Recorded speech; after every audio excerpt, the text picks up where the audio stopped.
Over to you, Professor Marwala. Thank you very much. First, good to see you, Mr. Mackenzie.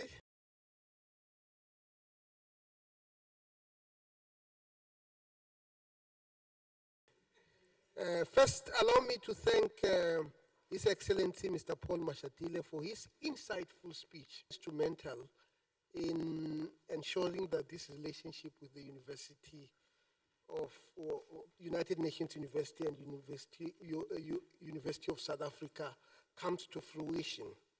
That is Madam Ike Game. Can you please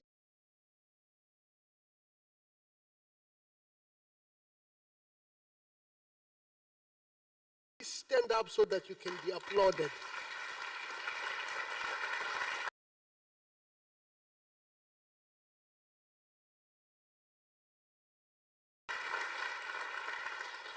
The G20 presidency at a time of significant global challenges.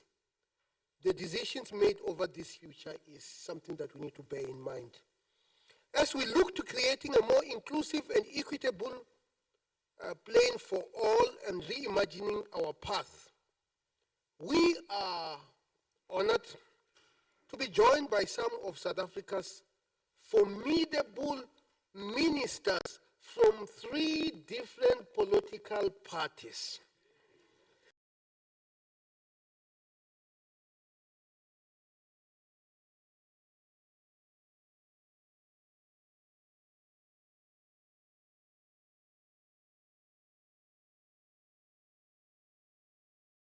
I think you can give that a round of applause.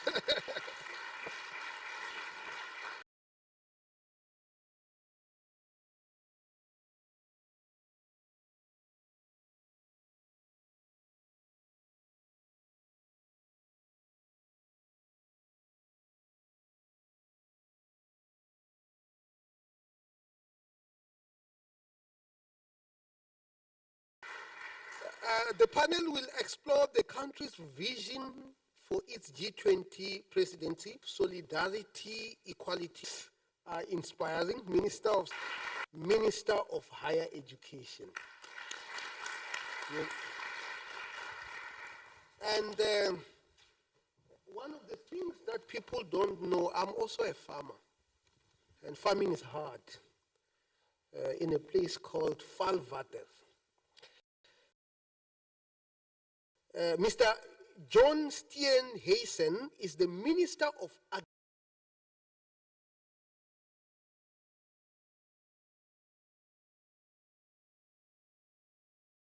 Agriculture.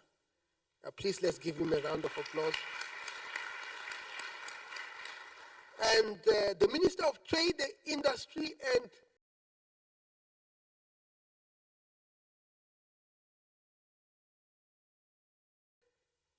Competition, whom I've worked quite extensively with in the past, Mr. Pakstow. South Africa has articulated several ambitious goals for its G20 presidency. I would like to start by asking Africa during the crucial period Minister of Trade, Industry and Competition. Could you begin by sharing your perspective on South Africa's key economic goals within the G20 and how they reflect both national priorities and global imperatives? Thank you very much, Prof. And good afternoon to the Deputy President and everybody. Yes. Oh, okay, thank you. Firstly, I think that something that's understated is the fact that this is an African G20. And we take seriously that it's not just a South African G20, it's an African G20, and therefore. Oh. Okay. Yeah, this is a bit more convincing. So it's an African G20, and therefore the way in which we host the issues we put on the table should be reflective of the challenges that we confront as part of the Global South. But as Africa in particular, and the theme would be reflective of global governance reforms, particularly in the areas of debt restructuring and sustainable finance, as well as in relation to global trade. Our G20 presidency, therefore, will ensure that we advance issues with regards to the reform of the World Trade Organization and multilateral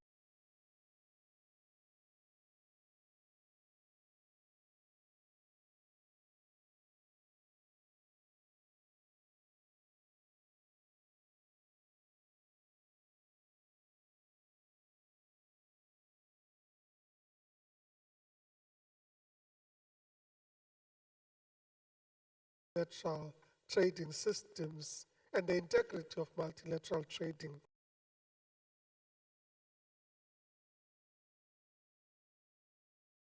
Overall. Secondly, we will opportunize investment into South Africa and Africa's development and industrialization.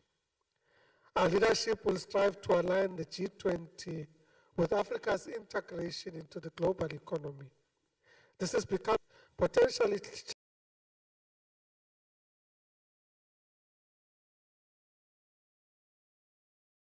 shaping global trading relationships. The G20 presents South Africa with a significant opportunity to showcase its economic potential on the global scale, advocate for African interests, attract foreign investment, promote sustainable development, and solidify its relationship and role in international affairs, particularly by focusing on issues such as climate change and inclusive growth. Thank you very much. Thank you. I will come to Minister Nkawane. Human capital development is crucial for inclusive growth, especially in this new era that is catalyzed by technological development. How is South Africa integrating education and skills development into its G20 agenda in the AI era? What are the key considerations in light of unemployment levels being high and the rapidly changing nature of the job market? No, thank you so much, Prof, for your question. I think what I need to first indicate is that the G20 presidency is a very important platform for us as the country, so that we get an opportunity to re-engineer our education system as the country to make sure that we are responsive to the needs of the economy. So in terms of the priorities that we are looking at as the education working group, we are focusing on professional education development program, where we say we want to see a holistic approach in our education reforms, where we pay attention to foundation phase of the education system up until the post-school education and training system. The challenge that we are facing as far as unemployment is concerned is the skills mismatch, where we produce graduates that are not sought by the labor market. So what we want to look at is to ensure that we integrate our education systems, be it in the community education system, be it in the technical and vocational and education system, or be it a university, to the skills that are in demand in our economy.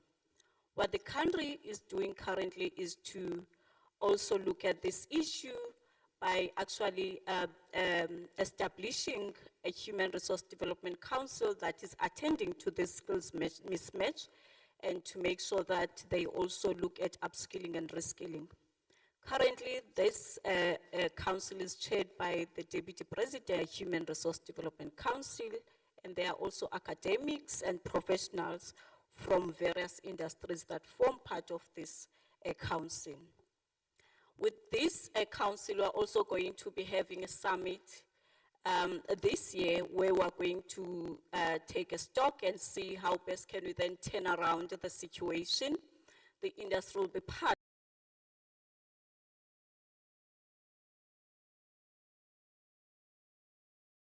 of these discussions. where we're going to develop an implementation plan on the human resource development strategy, as well as encourage learners in basic education to consider taking STEM subjects, so that at the end of the day, they take programs, or they enroll to programs that are responsive to the needs of the economy, so that then we turn around the situation in the country. Thank you. Minister Steenhuisen, I always said that I've done many things in many different countries, but one thing that really humbled me when I was still living in South Africa was being a farmer. Every time, they say, oh, your goats have died. Why? Oh, there is a poisonous plant. How am I supposed to know about that? And the issue of food security and agricultural resilience are critical global challenges. How is South Africa positioning these issues within its G20 leadership? Working? There we go. Thank you very much, Professor and Deputy President, and of course everyone here today. I think South Africa's presidency of the G20 comes at an incredibly challenging time for agriculture globally, with a number of climate change shocks, the ongoing global instability in supply chains, and food security is not just about producing more, it's about making sure that we have continuous access and sustainable access to good quality food stocks, and then build resilience against the shocks that potentially can occur, such as extreme weather events and geopolitical disruptions. South Africa's G20 is emphasizing the fact that these need early warning systems, they need risk mitigation strategies, and sustainable farming practices that can be used then to withstand these pressures. And part of this strategy involves supporting regional food security networks, and this is where infrastructure becomes very important. How do we move agricultural products not only through South Africa, but in the African continent itself, and it speaks to things like port logistics and rail logistics. And so what on with ensuring that we are being able to deal with long-term security while also fostering economic growth, particularly in rural communities. Another key priority is obviously strengthening agricultural trade cooperation. And we want to use the G20 to make the case why G20 countries should be enhancing and activating trade, but also the importance of Africa in the global trade environment. And I think that's also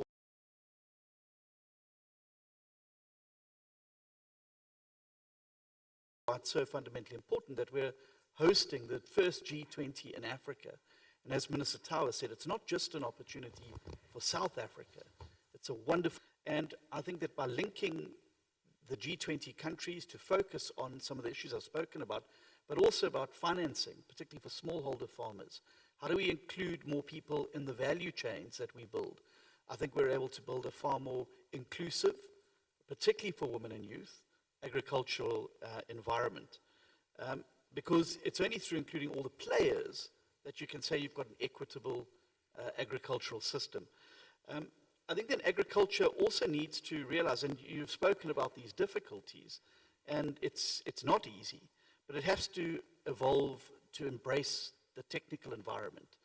And the huge advances in AI and other big data, the ability to crunch big data, has huge potential for us to be able to monitor soil conditions, to be able to monitor weather patterns, to develop early warning systems, but also to potentially put the most important information that a farmer in a rural area could need in a smartphone, being able to diagnose animal diseases, plant diseases, and be provided in real time with potential solutions. Now, this offers a huge game changer to particularly our small-scale agricultural holders who sometimes don't have the luxury of having access to an extension officer or the like, and yet we can, through AI and all of these new technologies, put an extension officer into the pocket of every farmer wherever they may be on the continent. And then, of course, climate change remains a direct threat to the global agricultural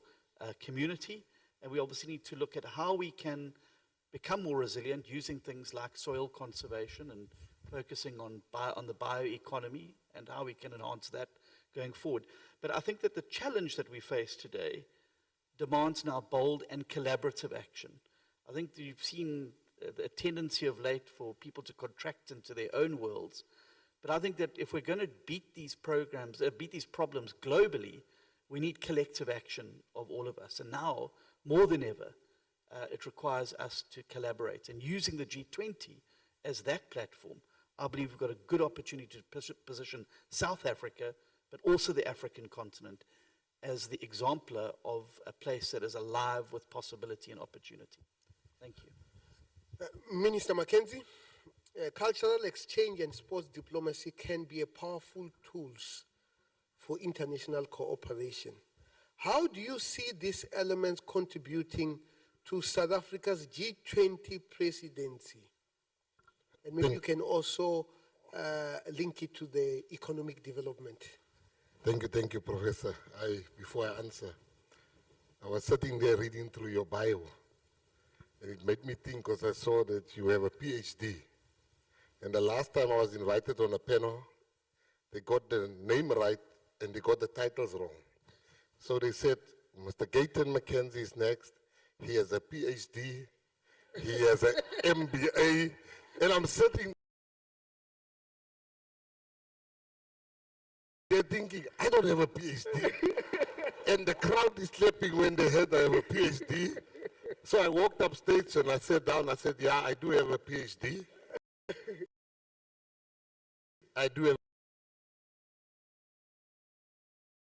the MBA. My PhD stands for passed high school with difficulty, and the MBA married but available.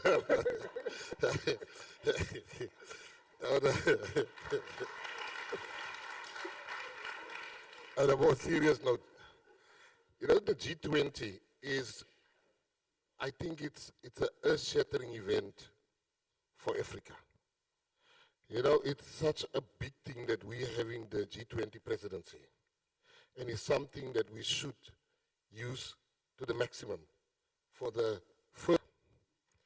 You know, when we say in the G20 documents that we are for equality and for solidarity and sustainability, we mean that. And in my arena of sport, arts, and culture, I will show you why is it that we are fighting for equality and why do we need solidarity from people, our friends like Japan. My one son is in South Africa and the other one is schooling in America. Both of them are content creators, which is the new gold for young people. But the one in America is getting paid, and no one on the African continent is being paid. They're doing absolutely the same thing. Now, no one can give you an explanation for that, except that it is another form of colonizing our young kids. I know of a man that lived in Uganda. He moved to Europe. He was jobless in Uganda. He got to Europe. He's worth 200 million only from content.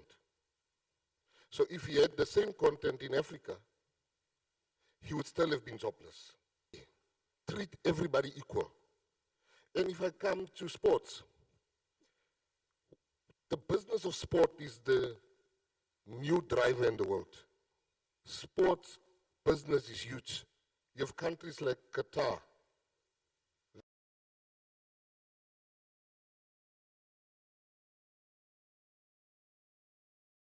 that in the Middle East that has realized that sport economy is big. It's massive. It takes your GDP at, we're not part of the world sports calendar. People don't want to talk about this. And that's when I talk about equality. How come that, let's take the Olympics. In the hundreds of years of the Olympics' existence, Africa has never had hosted Olympics. Where we are sitting, Japan, 4 times. Whilst Africa, not South Africa, has never hosted Olympics. F1, we've never had a F1 during democracy. Tennis, volleyball, I can go on and on and on and on. And that's when I talk about equality and solidarity is for friends of us like Japan to speak up. They must be in solidarity with you. And for me, the G20 presidency is an opportunity for us to show the world it can't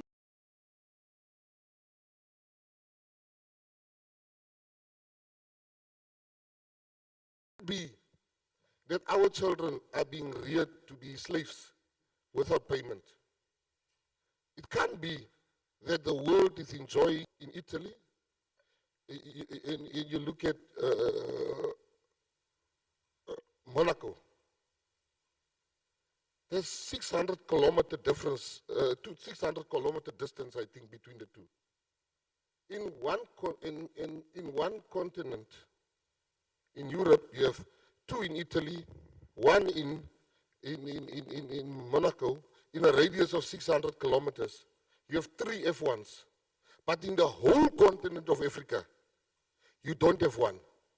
And people must not come and say Africa is not ready.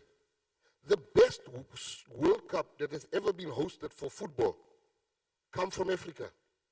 And anybody that disputes that, let them give me a song of any other country that has been sang, that they can remember. Thank you very much. So I'm going to come to Minister Tau and Minister Steenhuisen. How can Japan and South Africa collaborate to accelerate progress on the 2030 Sustainable Development Agenda? I'll give you 1 minute each. Minister Tau.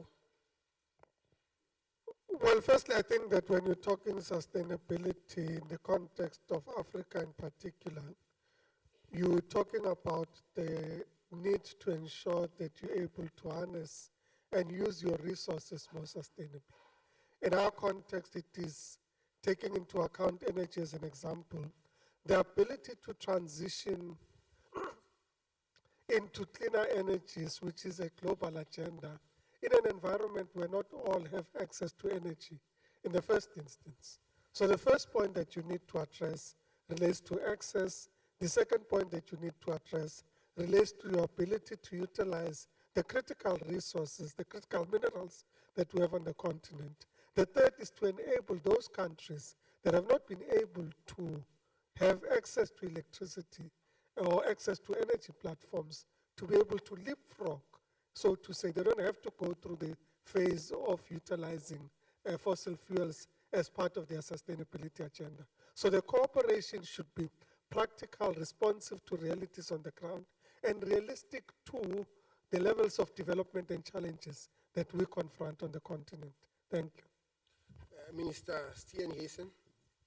Yeah, thanks. I think that there's huge opportunity and a unique opportunity for Japan and South Africa to work together. Japan has excellent experience in infrastructure, in technology, and those are all huge things that, through a knowledge-sharing basis, could assist South Africa, particularly when it comes to some of our critical infrastructure like port, like rail, which are areas which are holding us back currently. And I think that there's a huge opportunity for collaboration there. I also think there's a huge opportunity in deepening and widening the trade relations between our two countries. It gives South Africa a huge opportunity to diversify our types of trade with other countries around the world, particularly given some of the pressures we're feeling in some markets. It makes sense in that we diversify, and we have great products in South Africa. We've got great agricultural products. And conversely, I think South Africa's positioning as the gateway to Africa gives Japan huge opportunities for investment, and assisting us with critical infrastructure will also enable them, for instance, through ports, to move their products around. So I see a huge opportunity for joint two-way collaboration between Japan and South Africa on some of these critical areas of infrastructure and of trade. Thank you. To Minister Nkabane and Minister Mackenzie, 1 minute each. As we know all too well, the Global South is disproportionately impacted by stalled progress in achieving the SDGs. What unique African perspective is South Africa bringing to the G20 table, and how might this reshape global governance? Maybe one of the issues that we need to look at is the mutual recognition of qualification in the global context, of which I believe you are aware of, where South Africa as the chair has ratified the Global Convention on the Recognition of Qualification concerning higher education, so that maybe if I enroll for a particular program here at UN, then when I go back home, I don't have any challenges. So it's one of the critical areas that we need to look at, but to ensure academic mobility is one of the critical areas that we need to look at, capacity building and so forth, so that at the end of the day, we reshape the global governance and the implementation strategy of our sustainable development goals. Minister Mackenzie? I want to make an example with India, and everybody speaks about AI. India exactly, you will not use machines here. You'll use human capital because we have a lot of unemployed youth in India. And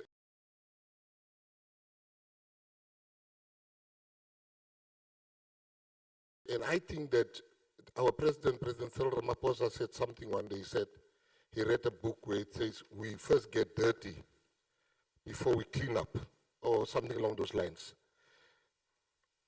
We need to be firm in the fact that we can't be compared with first world countries, because our problems are third world countries. We are a third world country faced with third world country problems.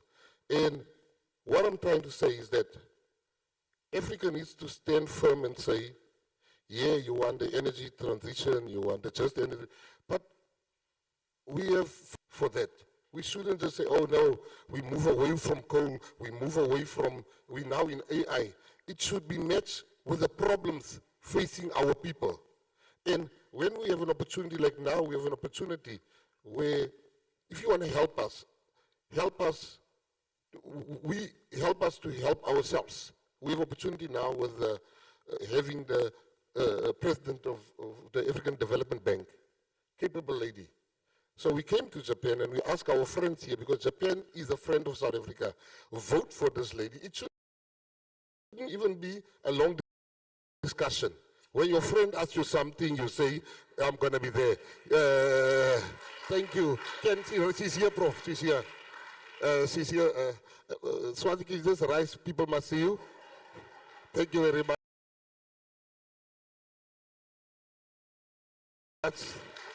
Thank you. Thank you. Thank you. Thank you very much. I will give you the opportunity to ask questions. And how I first became a leader. I'm not talking about the leader of the United Nations University. When I was still in primary school, my father bought me a Casio watch. It was made in Japan. I arrived at school, the principal says, you have a watch.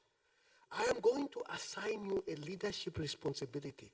You shall be a bell ringer. A bell ringer is the person who, if it is break, he goes and ring the bell.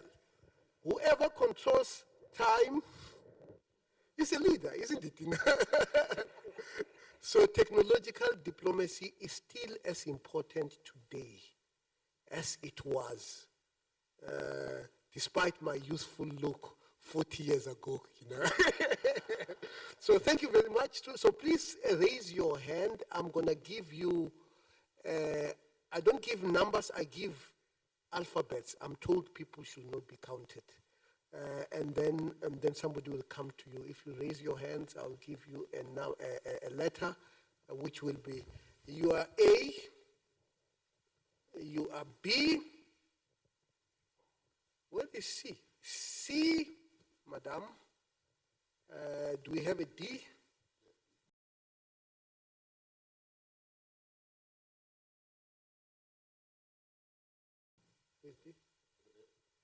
D, E, and by the way, these are not grading scores. So an A does not mean it's an A in the grading sense. So can you go to A, please?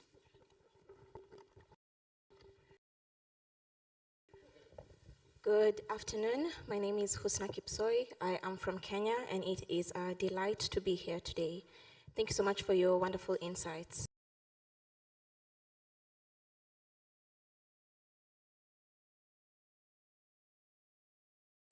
My question relates to critical minerals. So on the African continent, the use, the extraction, and benefit sharing of natural resources are resource scarce. And so I'd like to know, in the work that South Africa is doing for critical minerals, is it also a priority for you to address the conflict dynamics around natural resource use and to possibly support peace processes to ensure beneficial use of natural resources? Thank you very much. I'm going to go to B because Nicholas, who is a timekeeper, has come and informed me that we have just 10 minutes.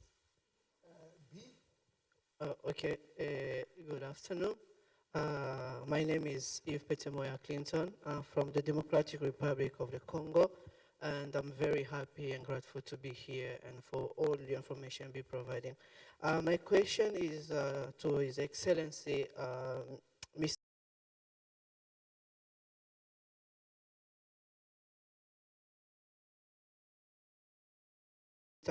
Tao, the Minister of Trade, Industry and Competition.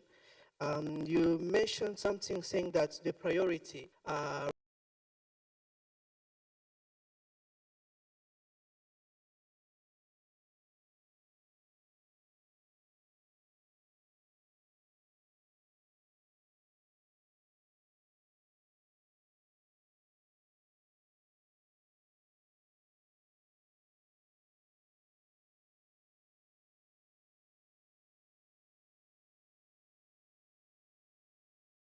recently with the geopolitical what is happening to the US, for example, when a lot of funds have been Africa. So my question is to know how South Africa is trying to position itself and also as an African leader in this energy transition regarding this position of the Western, and how do you think it can be another opportunity for a country like Japan and the rest of the world? Thank you very much.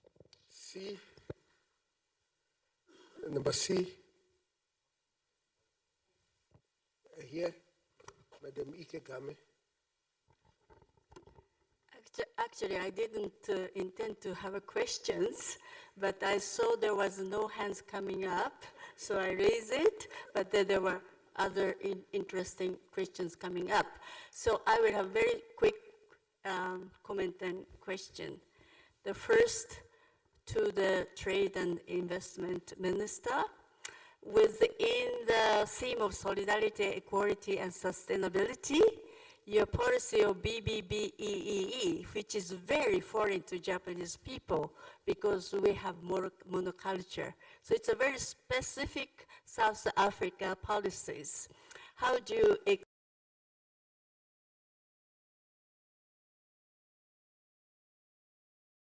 explain that policy is attractive to Japanese companies, 273 companies?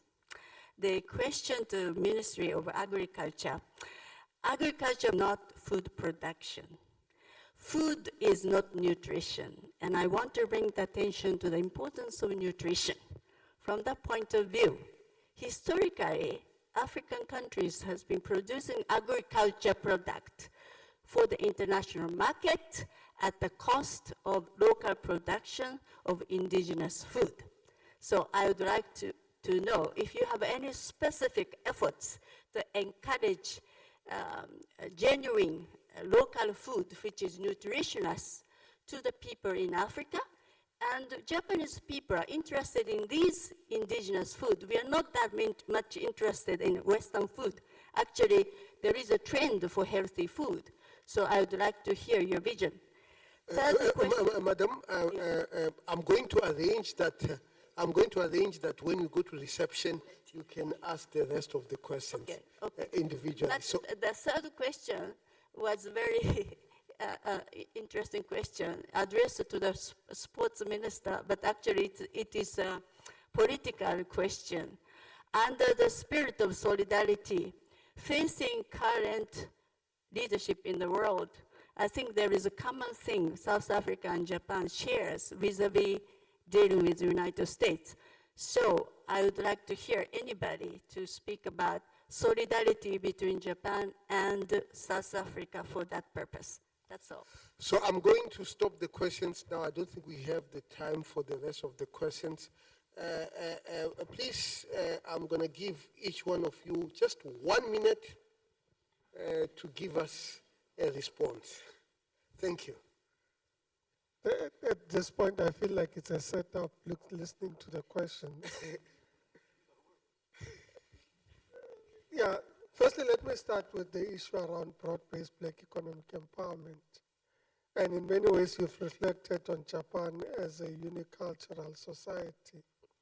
But in many ways, it has also evolved as a common society in a common development trajectory. Our history is fundamentally different. Our history is that of systemic subjugation of Black people and of women in our country through legislation. Legislation that was designed to ensure that Black people and women do not have access to economic opportunity, to education, to property rights, etc., etc. As a country that seeks to create equity and equality, to reverse that, you need to impose mechanisms of affirmative action, because it's not going to change on its own.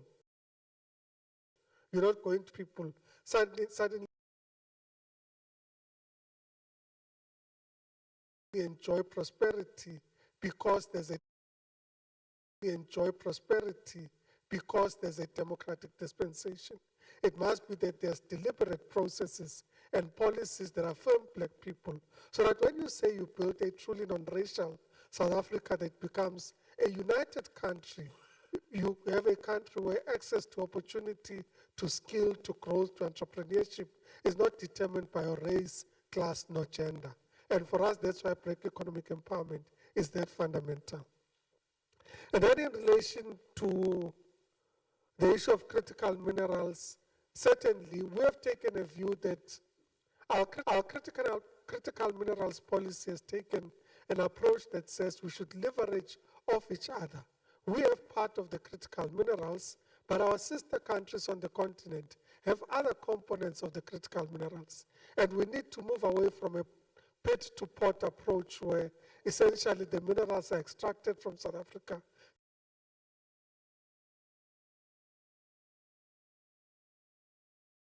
taken to the ports and taken out of the country for beneficiation somewhere else. We must have beneficiation and industrialization at source or as close to source as possible, and we should be able to invest our own resources, but also mobilize international capital to invest in building those industries on the African continent. And this is important also in relation to how global supply chains are evolving.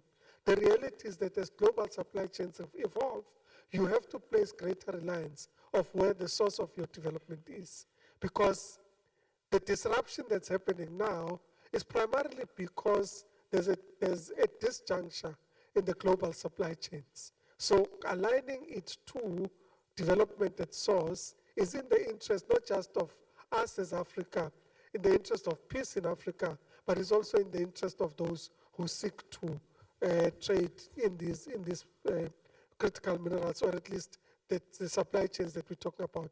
Last point in this regard is that South Africa occupies a strategic geographic position. It is there where the Atlantic and the Pacific Oceans meet, but it is also a platform where trade should be able to happen going forward, and beneficiating from there and the continent enables you to leverage both sides of if you like, the current geopolitical divide. Thank you very much. Thank you. Minister Steen Eisen. Yep. Thank you, and the honourable lady is absolutely right. Access to food is not good enough. It's access to nutritious food. And recently allows us to drill down to a district management level of not only the quantity of food available, but the quality of it, and whether people are getting access to nutrition that they require. For instance, in some areas there may be very good access to food, but it's heavy starch, which then has a further burden on comorbidities in health. So it's about getting citizens to eat a balanced diet and have access to nutritious food. And yes, there are a host of traditional foods that are available in South Africa, and we are also in the process of marketing some of those around the world. For instance, rooibos tea is a very good health product. We supply it extensively now into China. It's indigenous to South Africa, and it's a healthy product that assists with free radicals and digestion, and we obviously look to market that. But I'm very glad there's a demand for these types of products here in Japan, because I'm looking greatly forward, Deputy President, to seeing if we can get Nkomboti after this visit. Thank you very much. Mr. McKinsey. Yeah, I think the young man at the back asked a very pertinent, it's more of a plea regarding, or the lady regarding, I think it's the lady, that regarding the, I think we need to sort that problem out. We need honesty. All these minerals in Africa does not end up in Africa. It is taken from Africa, but it ends up somewhere in the world. And for as long as the people that are receivers of those minerals don't ask the hard questions, where is this mineral coming from? At what cost do we get this mineral? We will never stop the problem. So what I'm saying, number one, is we really need to have that conversation. Wherever there's war, we need to see which minerals are being taken advantage of and see where those minerals end up. So before you say Africa can't govern itself, Africa is a lost case, but be honest and say that maybe the buying of those minerals contributes in fueling the fire of the war. So we need that one. And what the lady has said regarding, you know, our deputy president and our president has been very clear, very clear. The issue with America is our second or third biggest trading partner.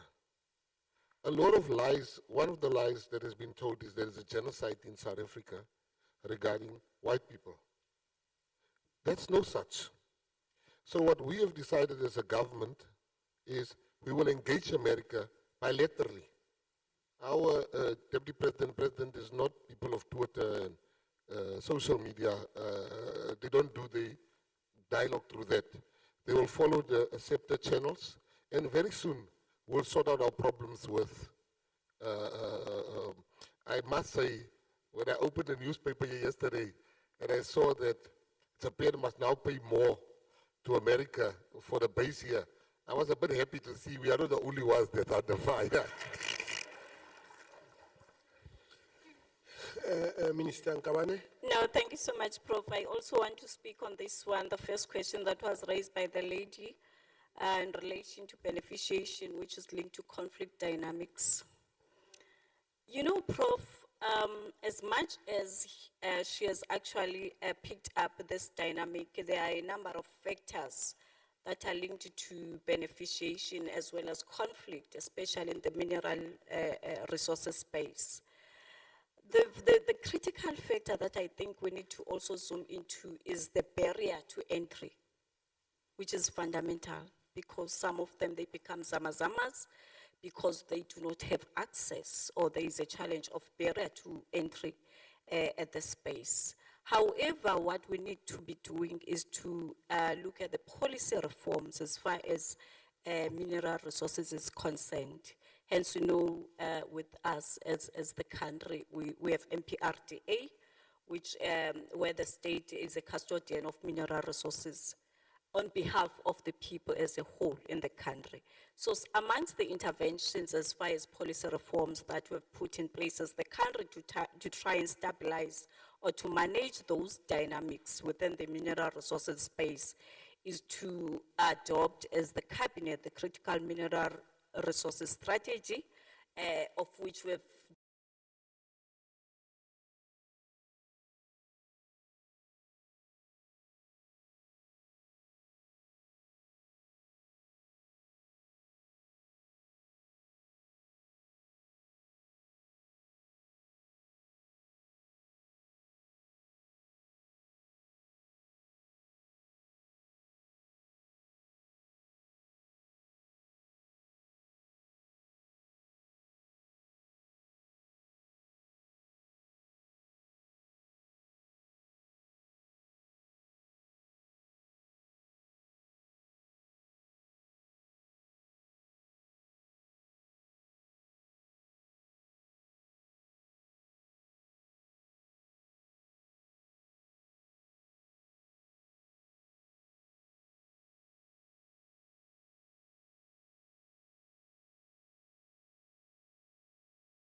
to try and stabilize or to manage those dynamics within the mineral resources space is to adopt as the cabinet the critical mineral resources strategy, of which we've